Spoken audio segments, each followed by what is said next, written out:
샬롬, 좋은 아침입니다. 오늘 하루도 주님과 함께 동행하시면서 아주 복 있는 하루가 되었으면 좋겠습니다. 신문과 같은 언론사들을 보면 바로 잡습니다 라는 코너가 있죠. 오보가 나가면 독자들 중에는 혼란을 겪을 수 있기 때문에 지면이나 홈페이지를 통해서 정정 기사를 냅니다. 오보가 나가면 바로 잡아주는 것이 맞는 것처럼 신앙생활도 잘못된 것이 있으면 바로 잡아야 됩니다. 오늘 본문은 남유다의 3대 선왕 중에 한 명인 요시야 왕 이야기가 나옵니다. 요시야 왕이 남유다에 잘못되어도 한참 잘못된 것들을 거침없이 바로잡고 있습니다. 요시야 왕은 유다 곳곳에 퍼져 있던 우상 숭배를 대대적으로 제거하죠. 인신공양을 척결하고 태양신을 숭배하지 못하도록 말과 병거도 제거했습니다. 이전에 므낫세 왕이 이방신을 섬기기 위해서 세웠던 각종 산당의 제단들을 헐고 심지어 가루로 만들어 버렸습니다.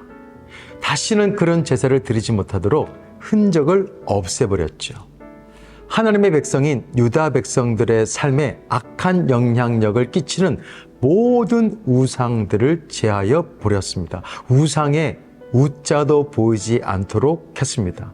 심지어 15절에 보면은 남유다가 아닌 북이스라엘 땅에 있는 베델에 세운 제단과 산당 그리고 아세라 목상도 불살라 버렸습니다.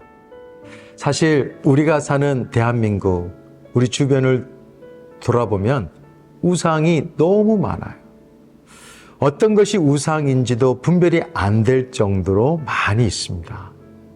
요시야 왕 때처럼 이 대한민국도 영적으로 개혁이 일어나면 얼마나 좋을까라고 하며 상상하고 기도를 드렸습니다. 그런데요, 바로 잡기 위해서 꼭 필요한 것이 있습니다.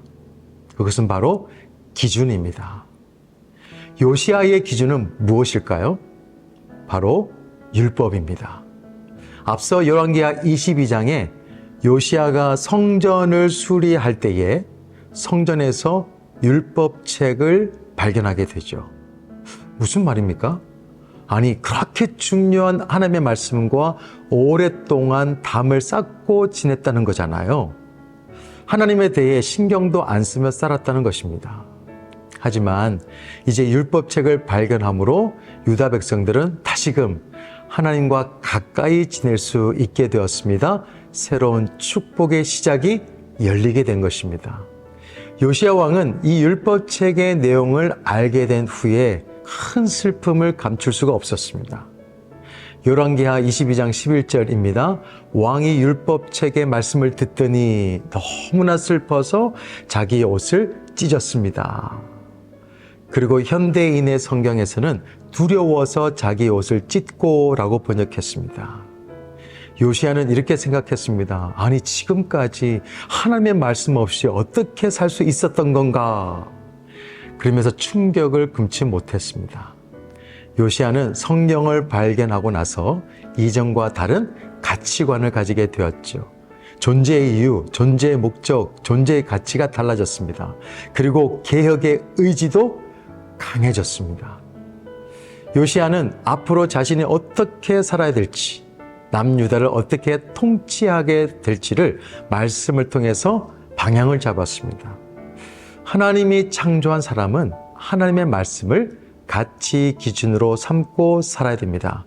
이 하나님의 말씀이 유일한 삶의 길잡이입니다. 세상은 변합니다. 지식도 변합니다. 새로운 지식이 생기면 옛 지식은 폐기되죠. 사람들이 절대 확신하고 있는 과학도요, 더 말할 것 없습니다. 새로운 학설이 등장하면 과거의 학설은 자연스럽게 사라집니다. 절대 진리처럼 여겨지고 있는 빅뱅이라고 하는 학설도 아마 시간이 지나면 과학이 더 발달하면 바뀔 것 같다라는 것이 저의 생각입니다. 세상은 유행을 따라서 바뀌죠? 아니, 바뀔 수밖에 없습니다. 그 이유가 뭔지 아세요? 유행은 진리가 아니기 때문입니다. 반면에 하나님의 말씀은 진리이기 때문에 변하지 않습니다. 사랑하는 RT인 여러분, 변하지 않는 진리를 기준으로 삼을 때 우리의 삶을 바로 잡을 수 있습니다. 그리고 행복할 수 있고 형통할 수가 있습니다. 이 세상의 유행을 따르지 마시고 세상을 따르지 마시고요. 말씀을 따라서 여러분의 인생을 바로잡기를 바랍니다. 하루는 허리가 너무 아프신 권사님 한 분께서 저에게 이렇게 말씀하셨어요. 목사님, 허리가 너무 아파요. 허리가 무너지니까 제 삶도 다 무너지더라고요. 일리가 있습니다. 우리의 인생도 말씀이 삶의 축이 되지 않으면 우리의 인생도 우리의 삶도 무너집니다. 우리의 삶 속에 필요한 것이 많이 있지만 제일 중요한 것은 삶 속의 기준을 말씀으로 바로 세우는 것입니다. 하나님의 말씀을 기준으로 삼으세요. 여러분의 인생의 축을 말씀으로 삼으세요. 세상의 주장이나 유행이 아니라 꼭 하나님의 말씀에 좋아요를 누를 수 있기를 바랍니다. 그리고요, 바로 잡는다. 이 바로 잡는다는 것은 단순히 생각을 바르게 하는 것, 그 이상의 의미가 있습니다. 바로 잡는다는 것은 아는 대로 사는 거예요. 믿는 대로 사는 것입니다. 하나님은 생각만 하고 이해만 하고 말만 앞세우고 좀처럼 움직이지 않는 사람을 통해서는 아무런 일을 하지 않으시는 것 같아요. 실천의 믿음이 우리의 삶의 전체를 바로잡습니다. 그래서 오늘도 아는 대로 살자, 믿는 대로 살자 여러 번 외치면서 한번 살아보세요. 반드시 그 삶을 통해서 하나님은 일하십니다. 물론 아는 대로 살고 믿는 대로 사는 거 그거 쉽지 않습니다.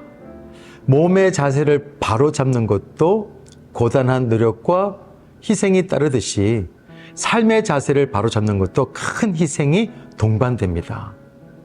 요시야도 백성들이 이전과 같이 살던 대로 살지 않고 말씀을 기준으로 살 수 있도록 기억하기 위해서 아마 어마무시한 희생이 따랐을 거예요.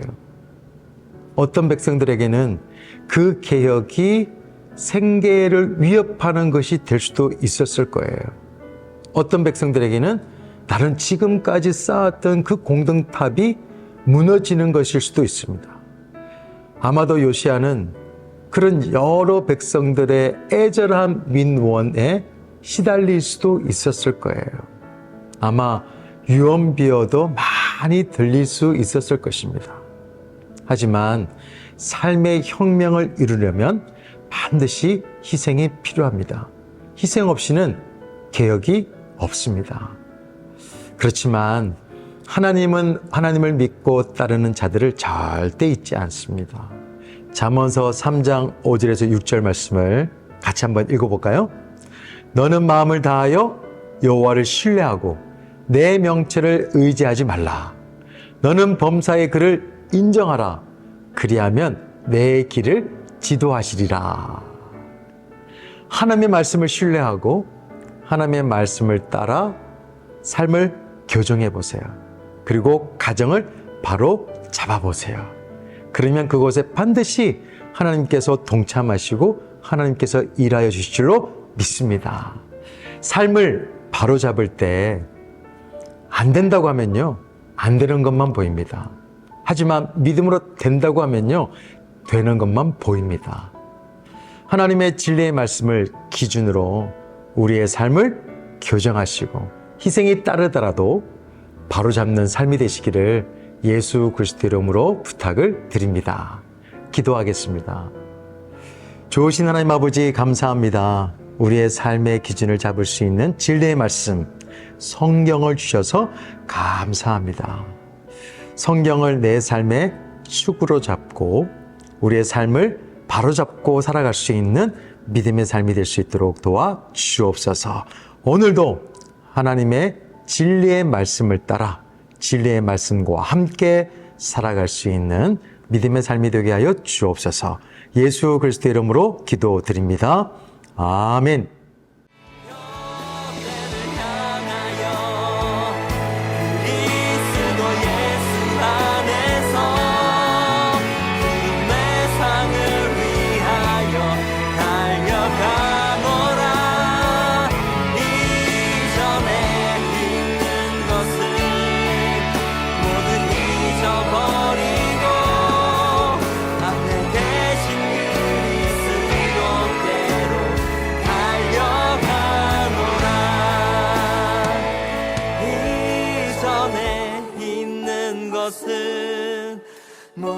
잊어버리고 앞에 계신 그리스도께로 달려가